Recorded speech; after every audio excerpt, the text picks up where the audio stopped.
आपले विचारवंत म्हणून घोषित करतात. म्हणजे कुमार केतकर हे समाजवादी असतात, पण ते टाइम्स न्यूजच्या जयनाकडे काम करतात.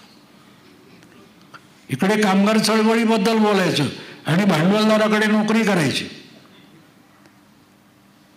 त्यामुळे तिथे फरक पडतो. आणि ते पुढे म्हणतात की ही सगळी चतुराई ओळखण्यासाठी आपल्या धडावर आपलंच डोकं असलं पाहिजे आणि आपल्या डोक्याखाली आपलंच धड असलं पाहिजे.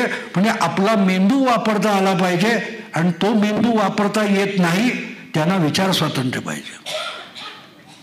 सगळ्यांना विचार स्वातंत्र्य पाहिजे, पण विचार करणार आहात का? नाही, विचार नाही करणार. आइन्स्टाईन म्हणतो मूर्खाचं लक्षण काय, की तीच चूक परत परत करायची आणि काहीतरी वेगळं होईल अशी अपेक्षा करायची, आणि नाही झाली